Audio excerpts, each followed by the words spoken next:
SoCal Padres pregame show on the Padres Radio Network. Yeah, Machado laces it in the air to deep left. This one gonna go! Coming up, we'll recap the last Padres game, preview today's starting pitching matchup, give you our keys to the game. Plus, we'll hear from manager Craig Stammen. From the Padres Radio Network, here's Sam Levitt. San Diego Padres baseball coming your way on 97.3 The Fan and the Padres Radio Network. As today, the Padres take on the Texas Rangers in the second game of a three-game series. Our starting pitching matchup today for the Rangers, left-hander MacKenzie Gore, and for the Padres, right-hander Walker Buehler. Hi, good everybody. Sam Levitt with you from inside our San Diego studios. First pitch coming up at 1:05 p.m. on this gorgeous day here in Southern California. Coming up in the next 50 minutes, we, as always, have a lot to do. You'll hear from Padres manager Craig Stammen. You'll hear from Rangers starting pitcher and former Padre MacKenzie Gore. You'll also hear from Padres catcher Blake Hunt ahead of his first major league start. And we check in with Bob Scanlan from inside the Padres radio booth in just a little bit. But first, it's time to set the table, brought to you by Fraser Farms Market. Set your table with the highest quality of natural and organic products from Fraser Farms Market, a San Diego original since 1971 with 3 locations, La Mesa Vista and Oceanside, and at FraserFarmsMarket.com. Padres enter today 38-36. They are in the midst of a 9-game road trip, currently 3-4 on the trip. They won 2 of 3 in Baltimore to begin the road trip. They then lost 2 out of 3 in St. Louis earlier this week. The Padres are 9-18 since May 19th, and I hate to tell you this, but that is the worst record in baseball in that span. Rangers, meanwhile, 36-39. They entered this series having lost 5 of their prior 6 games, including just getting swept by the Twins at home. Walker Buehler taking the mound today for the Padres. He's been very, very good lately. A 2.92 ERA in his last 7 starts. Much more on him coming up later. We had the series opener in Arlington yesterday. It was a wacky, wild one. Let's rewind. Did you miss what happened in the last Padres game? Let's take a look back with our Padres Rewind on the Padres Radio Network. The Padres were all over Jacob deGrom in the first inning. The big swing courtesy of Ty France. 1-0 to France. Here's the pitch. Ty swings, sends it in the air to right field. Nimmo's backing up. He's still going back. He is at the wall. This one, gonna go! Ty France in opposite field, grand slam. And in the first inning, the Padres have jumped all over the birthday boy. They lead deGrom and the Rangers 5-0. It was the first grand slam of France's career, also the first grand slam Jacob deGrom had ever allowed in his major league career. Randy Vasquez on the mound in the bottom half of the inning. Did not go well. Vasquez made an error, then a walk, then an RBI double, then a 2-run double. There were still 2 on base for Jake Burger. 0-1 pitch. Burger swings, hits it in the air down the left field line. That's a fair ball. That is going to tie the game. Duran has scored. Here's Osuna. Third double of the inning, a 2-run double for Burger, and it's 5-5. The Padre lead has disappeared. Later in the inning, an infield RBI single for Elias Diaz. Rangers scored 6 runs in the first inning. It would stay 6-5 for a bit. That was until Ty France struck again. 2-1. France swings, sends it in the air deep to left center field. Osuna's back on the track. He is at the wall. This one gonna go! Ty France gets him again, and guess what? The game is tied. 6-6 here in the third inning. So France not only hits the first grand slam ever against deGrom, but he takes him out again in his next at-bat. Vasquez gave up a run in the fourth inning. That gave Texas a 7-6 lead. Randy going just 3 innings and a third, 7 runs given up, 6 earned, 8 hits, 72 pitches. Padres trailed 8-6 going to the 8th inning. Gavin Sheets lit off. 2-1 pitch. That's in the air, deep down the right field line. Trying to keep it fair. This one, gonna go! Gavin Sheets with his 12th of the year. Tucked it inside the right field foul pole, and a 1-run game here in the 8th inning.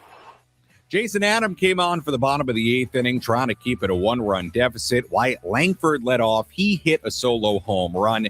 That made it a 9-7 final score. as the Rangers won the series opener against the Padres. Padres got within one in the 8th inning, but Langford giving Texas some insurance. Jacob Latz picked up his 13th save of the season, a 4-out save last night for Latz. And now we officially flip the page to today's game, middle game of this 3-game series. Let's go to Texas. Let's take a trip up to the Padres broadcast booth for a deep dive on today's matchup with Bob Scanlan in our Padres game preview on the Padres Radio Network. All right, Scans, appreciate you joining us on this Saturday. Let's talk about the starting pitching matchup here today. Walker Buehler on the mound for the Padres. He has been really, really good lately. A 2.92 ERA in his last 7 starts. To you, what is allowing Walker Buehler to have this kind of success? Command in the zone with the fastball especially. I think he's done a great job of, well, first of all, 2 things. The mechanics have been much more consistent, Sammy, early in the season. As we know, he was working on some things, especially trying to raise the arm slot. Didn't always stick as he was going through the lineup the second and the third time. Now it is. Now it seems to be more comfortable for him. He doesn't have to think about it. He doesn't have to fight it. It's there the entire outing that he's on the mound. But second of all, as I was starting to say, the fastball command for me has been especially good, especially the 4-seam fastball. It's set up the cutter, it's set up the sinker, it's set up the sweeper. So hopefully he can continue to do that today, and we'll know early in this ball game how that fastball command is looking. Bob, you played this game a long time. How impressive is it what Buehler continues to do this year? We talked so much in spring training, the early part of this season when he signed with San Diego, about Walker having to kind of reinvent himself a little bit. It seems like he's just continued to do that as the year has gone along. How impressive is it to see a veteran pitcher do what he continues to do as far as the reinvention of himself? Yeah, to your point, Sam, it's not always easy, and a lot of guys, quite frankly, can't do it. Walker is smart enough and competitive enough that he's been able to figure it out, right? I mean, he's smart. He understands, okay, here's what's going on in my career. Here's where I'm at. Here's the weapons that I have, and I've got to evolve. I've got to do some things differently. Now, that's step one, is acknowledging that you can't stick with the same program. You've got to do something different. Number 2 is having the desire to then make that change, and number 3 is having the willingness to listen to other people, try different things, fail at times because you're trying new and different things, and keep trying to go through it, right? And it's not that easy a process to do for anybody, especially a guy that's had the level of success that he's had at the big league level for as long as he did, being a certain style of pitcher. Another guy that I think about that went through a similar thing that I played with, Sam, was Dan Plesac, who, granted, it was different because he was a reliever versus a starter. But Dan Plesac spent the first half of his career throwing 97 and 99 miles an hour, just throwing the ball by guys. Then he had arm issues, came over to the Cubs, and that's where I got a chance to spend time with him. And he had to completely relearn how to be a pitcher with more mortal stuff, 94, 95, sometimes 91, 92. But he still wanted to play. He still had that competitive fire. He was very bright. He was open and willing to try new things, and he ends up putting another 10 years on the back end of his career being a completely different pitcher. So it's not unheard of, but it's not that easy, and I give credit, a ton of credit to Walker for having the desire to do it, having the competitiveness to do it, and being really willing to adapt. And now here we see the benefits of it. As you pointed out, his last 7 outings have been as consistent as any Padre pitcher right now. On the other side of things, a familiar face, MacKenzie Gore on the mound for Texas. He was traded from the Nationals to Texas this past offseason. Has had a little bit of an up and down year. Scans. What can you tell us about MacKenzie Gore and what he presents? We know he has the stuff, right? We saw him as a Padre, a young Padre, great fastball, great curveball. Sort of started to harness some of that stuff in Washington. Nationals were at a point where they felt like they could move him and get a bunch of pieces back, not dissimilar to what they did with Juan Soto in terms of getting a bunch of prospects back. And so that was their motivation. From the Rangers' motivation, they're looking at a left-hander that's got control for several more years. He's got one more control year after this year. But more importantly, a guy that potentially could be a dominant left-hand pitcher. Now, has he reached that potential? I would say not. I think there's more in there. I think the Rangers also believe that there's more in there. To your point, it's sort of been a roller coaster season for him where he will have 4 quality outings and you see the flashes of, oh, my gosh, this guy can actually dominate. And then he goes through 4 or 5 outings where it's, kind of pedestrian. So that we'll talk about that more in the broadcast, kind of what's going on there.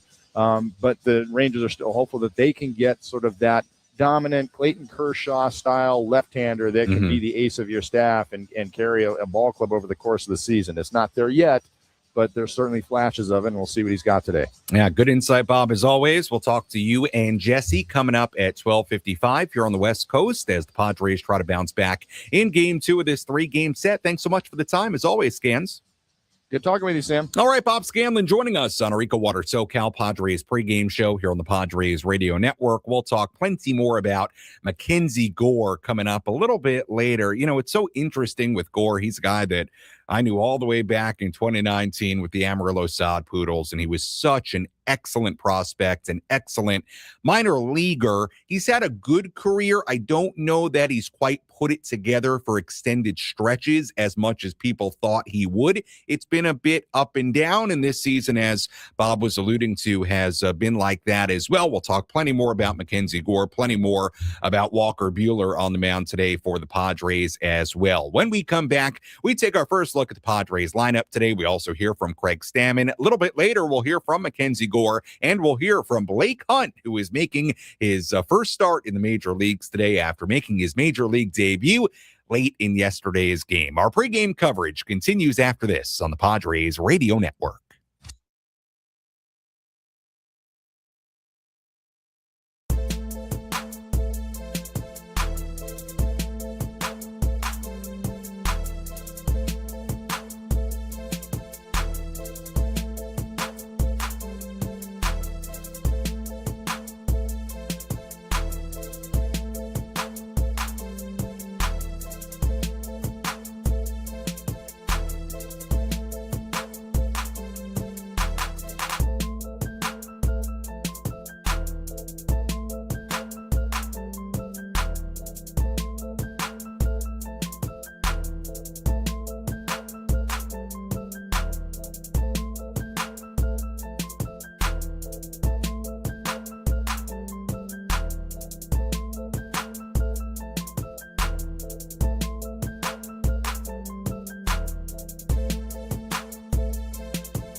Our EcoWater SoCal Padres pregame show continues here on the Padres Radio Network. Sam Levitt with you inside our San Diego studios as we get ready for the middle game of this 3-game series between the Padres and the Texas Rangers. EcoWater SoCal, keeping it soft since 1925. Visit EcoWaterSoCal.com or call 760-350-3338. That's 760-350-3338.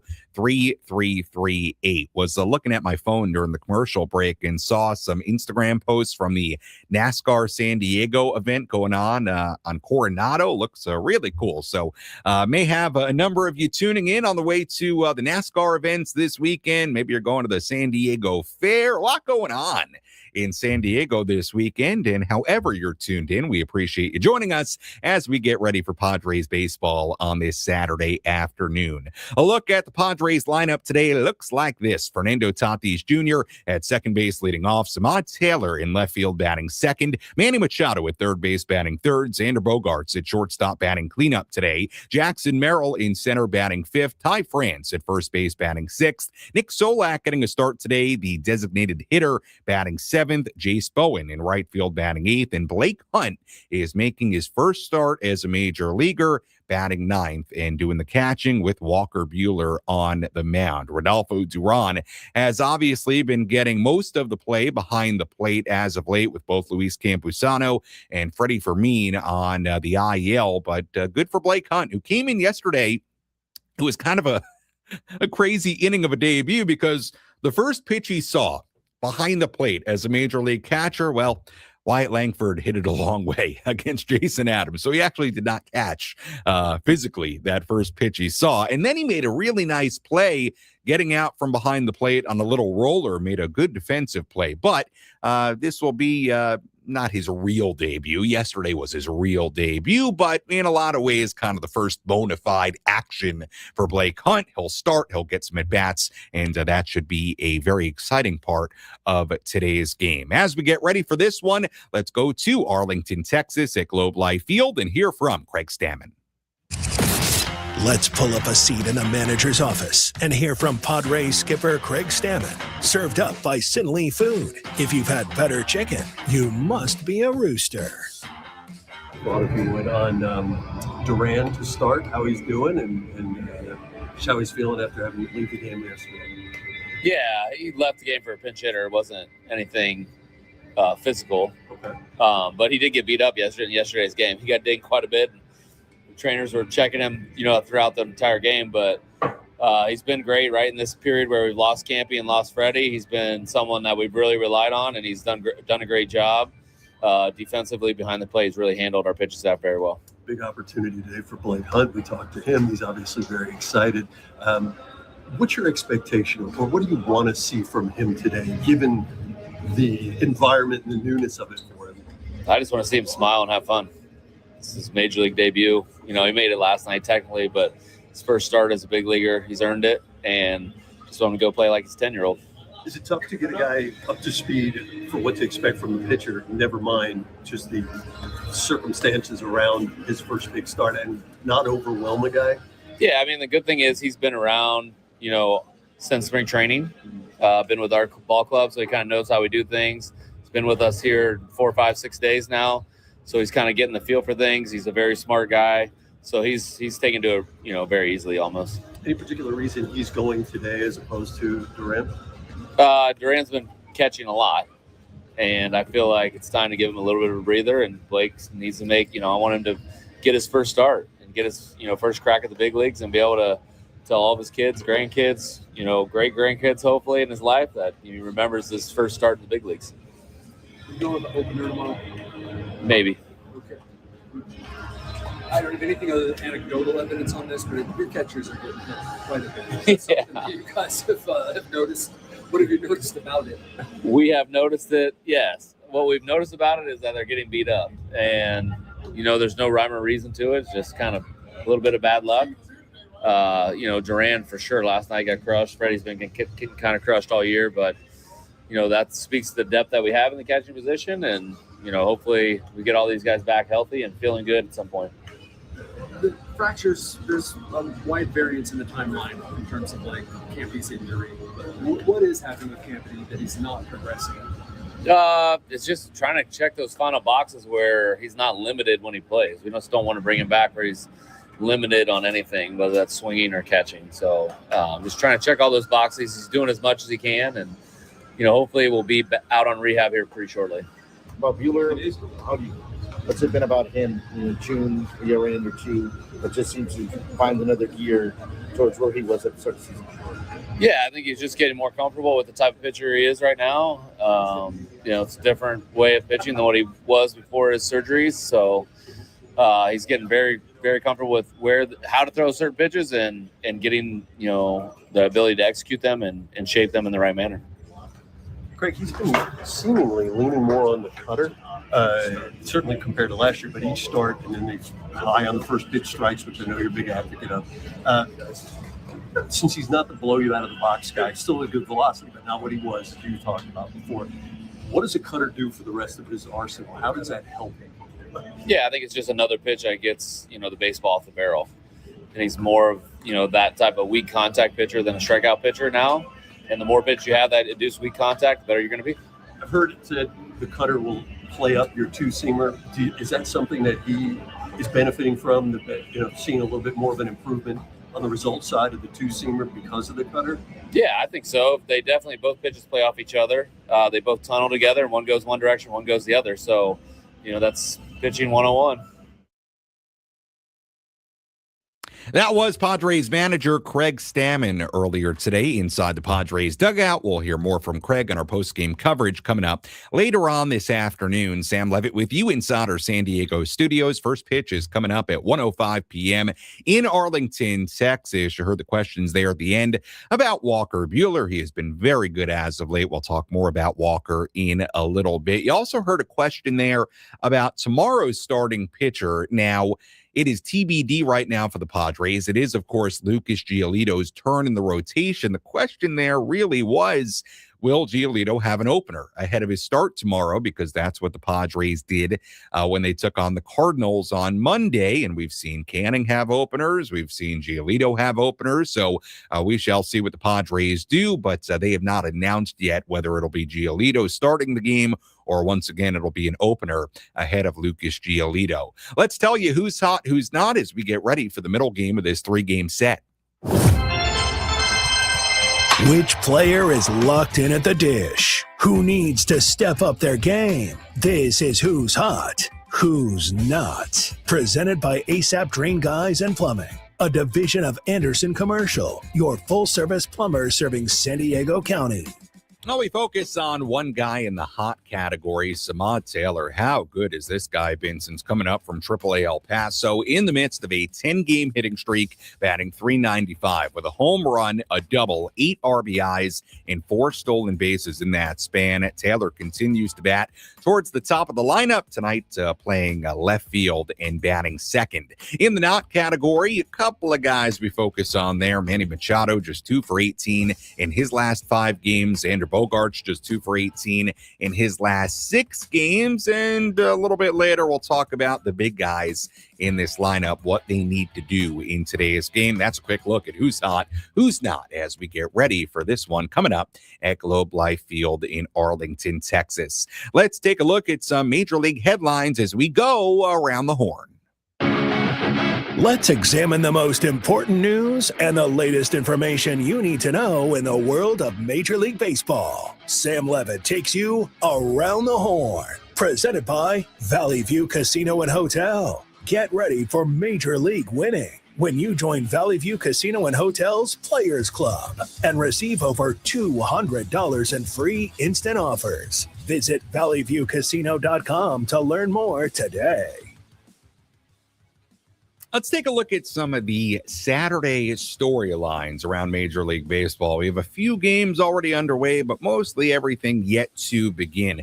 Pete Crow Armstrong of the Chicago Cubs is batting .409 with 18 extra base hits, including 9 home runs, 15 RBIs, and 18 runs scored during a career-long 22-game on-base streak entering today. The Astros, Jordan Alvarez, is hitting .366 with 9 home runs, 24 RBIs, and 22 runs scored during a 25-game on-base streak. The Phillies and the Mets resuming their series after getting a rare off day yesterday on a Friday. That was because of the World Cup match in Philadelphia. I think that was the match between Brazil and Haiti. Did they play Haiti last night? I think it was definitely Brazil. Don't quote me on that. I'm going to look it up during the break. It was definitely Brazil. I think it was Brazil and Haiti. Could be wrong about that, though. I'm right. Yeah, Kyle told me I'm right. See, I remember. Anyway, that series continuing today. Juan Soto, he's been red hot lately. His last 31 games batting .333 with 13 home runs, 27 RBIs, 25 runs scored going back to May 14th. Soto's 13 home runs are the most of any player in baseball. How about the Miami Marlins? They're a major league best, 12-4 in June. If they win today's game against the Giants, that would push Miami above 500 for the first time since they were 9-8 at the start of play on April 14th. The Pirates looking to get back in the win column today. Paul Skeens on the mound in Colorado. Pittsburgh has lost each of Skeens' last 6 starts. What? Last 6 starts, Paul Skeens has made. The Pirates have lost the ball game. And that's a look at some of the headlines around the major leagues today. Do have a cool note for you today with Father's Day tomorrow, and we'll talk more about Father's Day tomorrow before the game and after the game. But how about this? On this date in 2004, Ken Griffey Jr. hit his 500th career home run on Father's Day as his dad, Ken Griffey Sr., watched from his field level seat near the dugout at Busch Stadium. A pretty cool moment on a Father's Day back in 2004, more than 20 years ago, with Ken Griffey Jr. and his dad, Ken Griffey Sr. When we come back, we'll hear from Padres catcher Blake Hunt ahead of his major league, or his first start in the major leagues. We'll also hear from today's Rangers starting pitcher, MacKenzie Gore. We'll also tell you about why Gore is starting today. You might remember, if you were listening post-game last night or just paying attention to the series, well, it was not supposed to be MacKenzie Gore on the mound today. He was supposed to pitch tomorrow, so I'll tell you why he was bumped up when we come back as well. First pitch at 1:05 in Arlington, Texas on the Padres Radio Network.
rocking and rolling on this beautiful Saturday afternoon here in San Diego. Sam Levitt with you inside our San Diego studios as we get ready for first pitch. Coming up at 1:05 p.m. in Arlington, Texas, the middle game of this 3-game series. Padres losing last night's series opener against the Rangers 9-7. Padres trying to still make this a winning road trip. They can do that if they win the next 2 games in Texas. If they don't, it'll be a losing road trip as far as the record on it on the 9-game trip to Baltimore, St. Louis, and Arlington, Texas. And as we've alluded to a handful of times in the last week or so, man, oh man, the schedule is not getting any easier starting tomorrow. Braves come to town, then you got the Dodgers and the Cubs, and you play the Dodgers again, and you got the Diamondbacks. And before the All-Star break, the Padres have one off day remaining. It is next Thursday of this coming week. That's it. So opponent-wise, very tough schedule. Lack of off days makes it a very tough schedule all the way up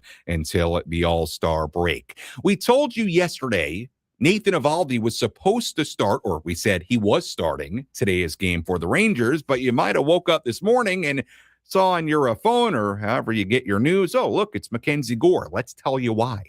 Who's in, who's out? This is the Bada Fulkerson Injury Report, presented by San Diego's Bulldog Injury Attorneys, who hope you're never in an accident. But if you are, make Bada Fulkerson the first call you make. Hit him up 24/7 at badafulkerson.com.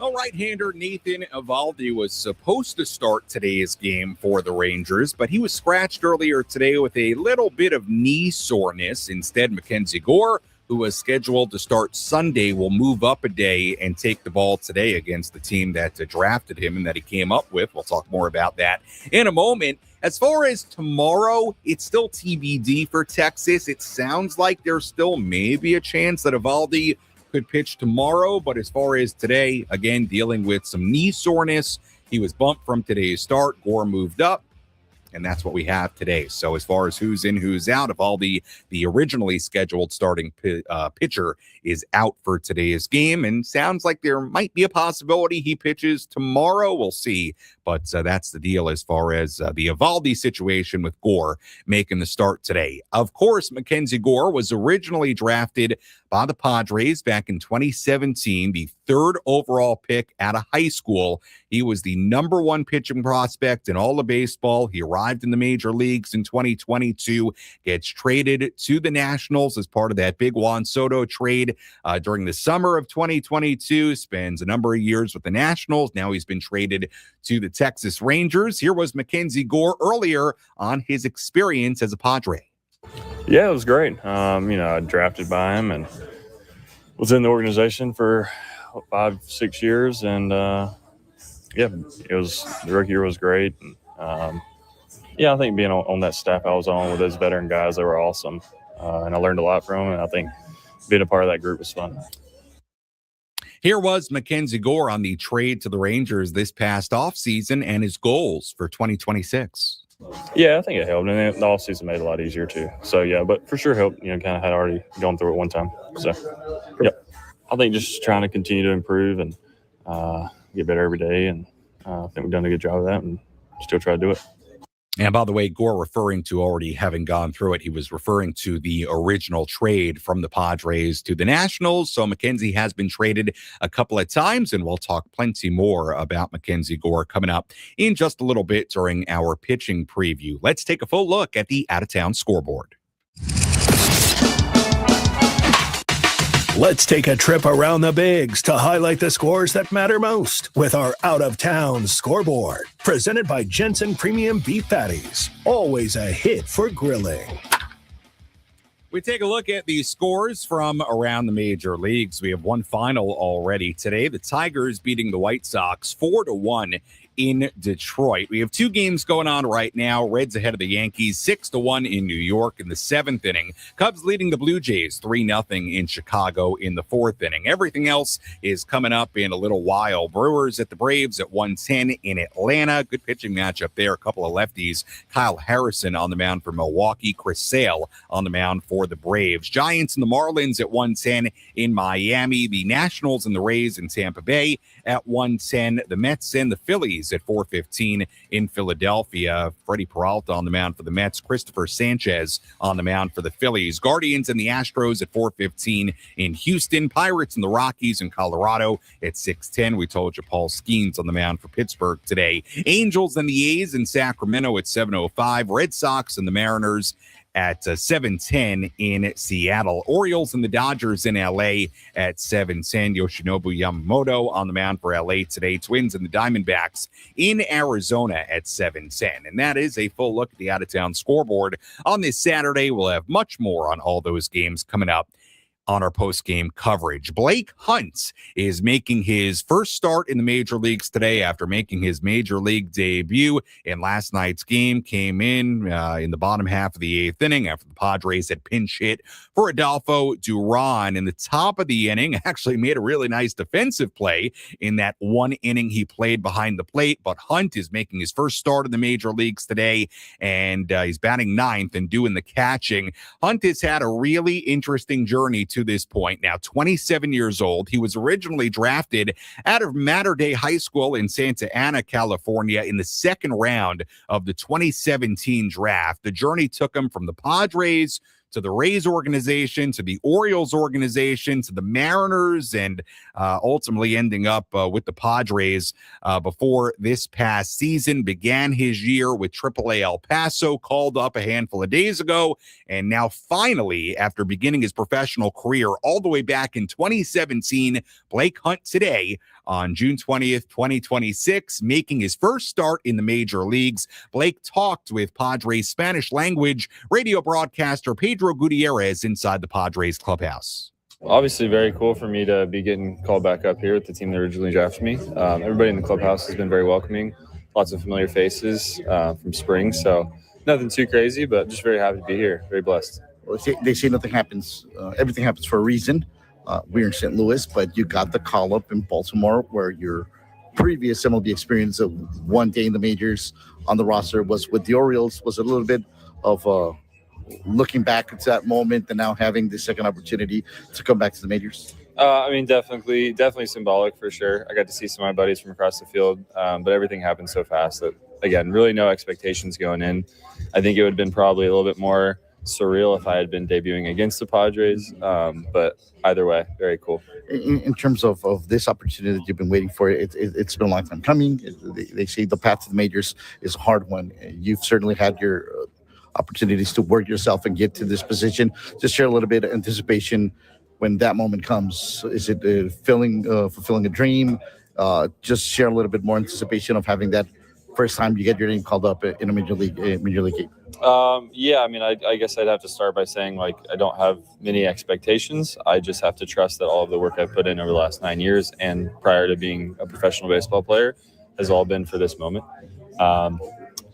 Yeah, I don't really have much expectations. I think at the end of the day, as long as you're prepared for the moment, then there's no reason to be anxious or nervous, and you just trust in your preparation and your work. So that's kind of where I'm at mentally. You made a reference towards spring training, knowing these guys from a couple of months ago. Just now that you get to work with these pitchers, we talked yesterday about having to do a bullpen session and work with pitchers that you're kind of familiar with, but now in this different environment, this different setting, just know how helpful it is knowing that you know these pitchers, know their weaknesses, their strengths, but now you get to execute with them on a major league level. Yeah, I mean, I think in spring it was a main point of emphasis, even in light of the oblique injury, that I would be able to catch lots of pens, get eyes on all the guys, and make sure that we're doing everything necessary prior to the season to make sure that I have enough looks. And of course, a lot of these guys, even in spring, are not in full form. So just making sure I get touches on them, seeing what their secondaries looking like right now, mid-season, and honestly what's been working over the past month or so for each guy as they're tinkering and finding the best way to be the best version of themselves on the mound. So, I mean, that's plenty for me, and getting out and, like today, catching Randy in about 5-10 minutes and then seeing all the bullpen arms for touch and feels, it's all I can do. And finally, you never want to see a teammate go down, but this is how opportunities in baseball happen all the time. Injuries are part of the game. No team escapes from them on a 162-game schedule, 6 months. Just knowing how grateful you are to have this opportunity to get back here to the majors, and obviously now with the opportunity to contribute also when your name is called on the field. Oh, absolutely. Very cool experience. And like you said, you never want to see a teammate go down, especially with my experiences this year with injury. I know exactly what that's like. And basically coming off the IL 2 weeks ago, almost to the day, very surreal to just have it all happen so fast. But like I said, just have to be grateful for the opportunity. And whenever my name's called, be ready.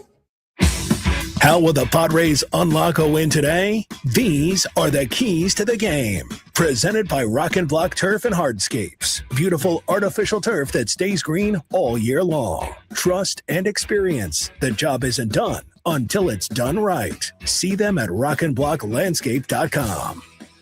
Our keys to the game. Let's focus on the Texas hitters that the Padres got to slow down today. First off, Josh Young. He had 2 hits and 3 runs scored in the Rangers' win last night. The 28-year-old leads all qualified American League third baseman in batting average at .304, and he's third in OPS at .814. He's having a really good year, and he was impactful last night. Wyatt Langford was a triple shy of the cycle yesterday. He's batting .414 with 2 doubles, 3 home runs, 6 RBIs in his last 7 games. Brandon Nimmo collected 2 more doubles on Friday, now has 8 over his last 11 games. He's batting .318 in that 11-game span. Hey, there's a Rangers team that scored 9 runs yesterday. You got to find a way to slow down these hot hitters, Nimmo, Langford, and Young in particular. And that's a quick look at our keys to today's game. When we come back, we tell you about the Padres hitters that need to get it going a little bit, plus a full breakdown of today's starting pitching matchup between Walker Buehler and MacKenzie Gore. First pitch coming up at 1:05 in Arlington, Texas on the Padres Radio Network.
Our EcoWater SoCal Padres pregame show continues here on the Padres Radio Network. Sam Levitt with you inside our San Diego studios. First pitch is coming up at 1:05 in Arlington, Texas. We send things out to Jesse Agler and Bob Scanlan in 6 minutes. They'll come your way very soon with the middle game of this 3-game series. Let's tell you what to watch for.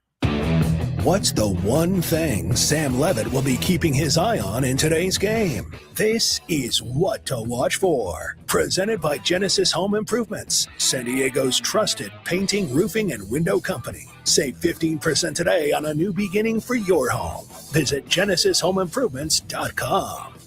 What to watch for in today's game? The Padres scored 7 runs on 10 hits yesterday. Yeah, we know they had the 5-0 lead after the top of the first. It didn't go particularly well after that, but still, 7 runs on 10 hits. That's a very nice offensive day. However, Fernando Tatis Jr., Jackson Merrill, Manny Machado, and Xander Bogaerts went a combined 0 for 17 in yesterday's game. They were not a part of that 7-run on 10-hit outburst. So what to watch for in today's game? Can those guys step up? Can they be more productive? You cannot afford, if you're the Padres offense, with the way things have been going this year, to have many more days like that, where those 4 guys put together something like an 0 for 17. So what to watch for today? Can those 4 guys step up and be far more productive? That's what to watch for in game 2 of this 3-game series. Our pitching matchup, Walker Buehler against former Padre MacKenzie Gore. Let's dive in. Let's break down how today's starters are shaping up with our starting pitching preview. Brought to you by Harrah's Resorts Southern California and the First Down Sports Bar in Funner, California. Don't just watch the match, experience the glory. Head to Funner for every World Cup match to enjoy stadium-level energy and amazing specials at the best sports bar in SoCal. Right-hander Walker Buehler on the mound for the Padres today, 31 years old. Here in 2026, he's 4-3 with a 4.14 ERA and 14 starts. Buehler has been really, really solid lately. A 2.92 ERA in his last 7 outings. He gave up 1 run in 5 innings on Sunday in Baltimore. The Padres have now won 6 of his last 8 starts. He's traditionally been very good at Globe Life Field in Texas, a career ERA of 2.49 at that stadium. Most of those innings coming in the 2020 postseason with the LA Dodgers. Meanwhile, left-hander MacKenzie Gore, the 27-year-old on the mound for the Rangers today. He was traded from the Nationals to the Rangers this past winter. He's 4-6, 4.27 ERA in 15 starts this season, 86 strikeouts in 78 innings. Gore struck out a season-high 10 batters in 7 innings in his last start against the Twins. He also gave up 4 runs and 2 home runs in that outing. He gave up 12 runs in 30 innings and a third across 6 starts in May. He was good. He's been roughed up a little bit more in June. He has a 5.40 ERA in 3 outings in June. Also, worth noting, he's been much better at home this season, a 2.65 ERA at home, a 5.75 ERA on the road. And of course, Gore selected 3rd overall by the Padres in 2017 at a high school in North Carolina. The Padres trading Gore to the Nationals as part of that Juan Soto trade during the summer of 2022. As always, we appreciate you listening to the EcoWater SoCal Padres pregame show here on 97.3 The Fan and the Padres Radio Network. When we come back, Jesse Agler, Bob Scanlan have the full starting lineups, first pitch, and all the play-by-play. I'll talk to you on our post-game coverage right here on 97.3 The Fan and the Padres Radio Network.